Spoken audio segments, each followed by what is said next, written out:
começar esse podcast contando umas coisas que eu nunca contei. O que você acha? Pode, o que a galera acha?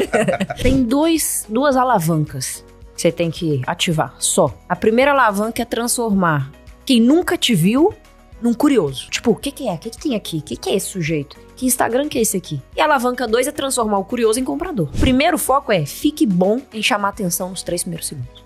A headline que você traz no seu anúncio, quanto menos dinheiro você tem, melhor ela precisa ser. Porque quando você tem mais dinheiro, você se dá o luxo de ser menos persuasivo. Essa é a mágica do dinheiro, né? E você trouxe uma premissa de tráfego que é muito diferente para o mercado. Que ninguém estava falando do tal de tráfego de plataforma.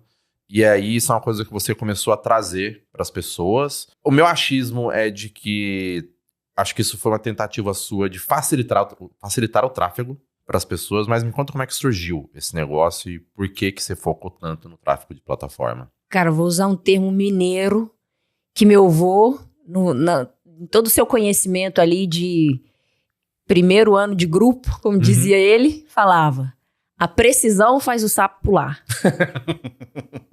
Não sei se tem como traduzir isso aí nesse podcast. Muito bom.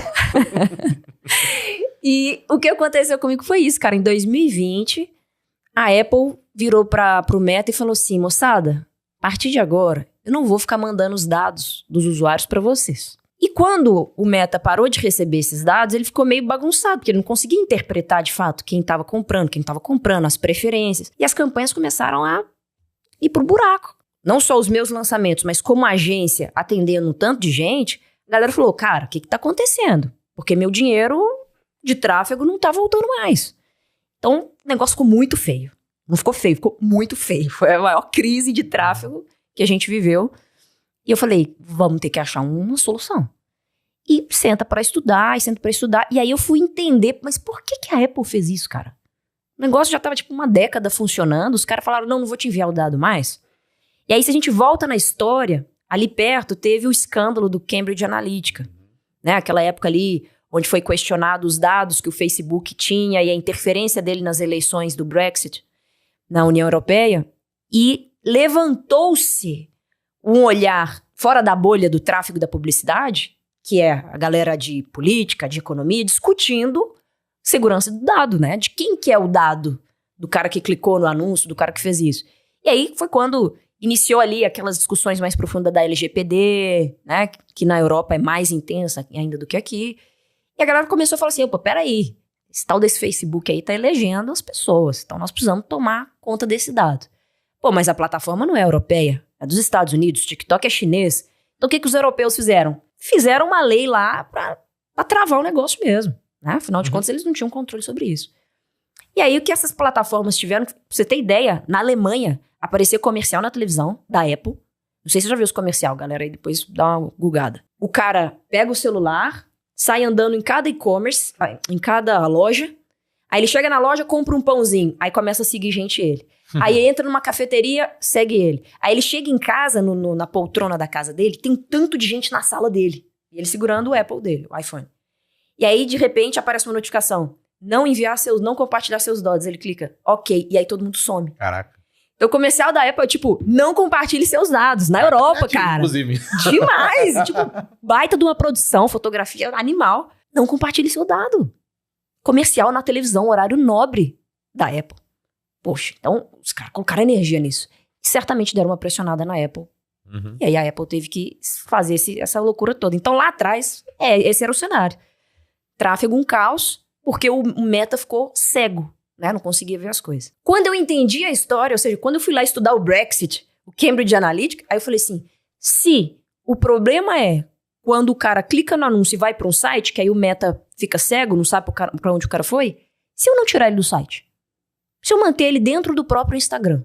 Então, hoje, no meu processo de vendas, como eu faço? Eu faço um anúncio, capturo o lead dele e levo ele para assistir um webinar, por exemplo. E se eu fizer o cara assistir o webinar dentro do Instagram, captar o lead dentro do Instagram e não tirar ele daqui? Só vou tirar ele na hora que ele for pro checkout da Hotmart. Inclusive, a plataforma ela não quer que você saia de lá, né? Isso já era, sempre foi, né? Porque você sai de lá, você perde tempo de exposição de anúncios, você perde receita. Mas ficou pior. Né? Então, você sair de lá era quase um crime, cara. Então, você como anunciante, fazendo os anúncios de conversão, que é aquele anúncio que leva o cara pro site, você tava pagando 3, 4, 5 vezes mais caro. Né? Porque o Meta falava, cara, eu não consigo te entregar resultado nisso, não consigo te entregar performance. Então a gente falou, cara, que simples agora, contando fica simples, né? É só manter o cara aqui dentro. Então a gente pegou o vídeo de venda, os vídeos dos CPLs e colocou tudo dentro do Instagram. Na época tinha o IGTV. Você conseguia colocar vídeo de 1 hora dentro do Instagram. Então todo o tráfego ia pra dentro do próprio Instagram. E isso fazia ele ficar muito mais barato. E eu cumpri a minha missão de pegar um lead no início do funil e levar até o fim dentro das redes. E aí, quando eu criei esse negócio, eu falei assim, cara, é manter o tráfego dentro da plataforma. E foi aí que eu criei o termo tráfego de plataforma. E aí, tem um feito nesse mercado digital nosso. Primeiro é palestrar no Fire, que é um grande feito. O segundo feito é você cunhar um termo que o mercado começa a usar. Então, fui lá e criei o termo tráfego de plataforma, que é isso, manter o usuário dentro da plataforma o máximo de tempo. E ótimo, depois que passou a confusão, todas as coisas melhoraram. Hoje, né, isso já está muito melhor. Mas ainda assim, você manter o usuário dentro da plataforma faz você baixar muito o custo. Então, quem está começando, cara, não tem melhor forma de você começar do que manter o cara dentro da plataforma. Você que está escalando e não consegue escalar na via tradicional, usar o tráfego de plataforma como via alternativa de escala. Então, é uma coisa que funciona em todos os nossos lançamentos e perpétuos principalmente. Porque perpétuo é construção de base o tempo inteiro. Perpétuo você tem que estar o tempo inteiro oxigenando aquele negócio. A galera fala que lançamento dá trabalho. Mas o perpétuo, cara, você precisa ser muito resiliente. Porque a parada pra virar é doideira, demora, né? E aí foi o que você falou, é colocar na ponta do lápis. Você faz conta. Inclusive tá disposto a correr um risco bem controlado, né? Então, esse foi a origem do termo aí, de onde esse negócio saiu. Não, legal pra caramba. Eu tava com uma outra ideia total.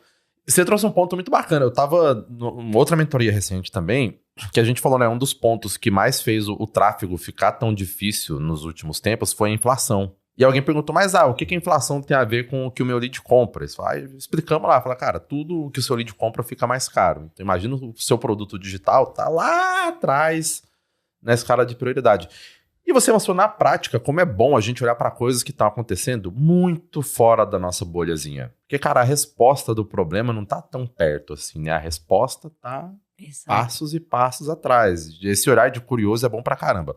Agora, na prática, normalmente como que você começa a planejar essa criação de anúncio dentro da ideia do tráfego de plataforma? Assim, você vai priorizando, sei lá, por exemplo, ganhar mais seguidor primeiro, fazer essa pessoa consumir seu conteúdo, como que é a ordem de prioridade dessas criações? Tem duas alavancas que você tem que ativar, só. A primeira alavanca é transformar quem nunca te viu num curioso. Então você tem que masterizar, ficar bom em transformar um cara que nunca te viu num mínimo curioso. Tipo, o que é? O que tem aqui? O que é esse sujeito? Que Instagram que é esse aqui? Então essa é a alavanca 1. E a alavanca 2 é transformar o curioso em comprador.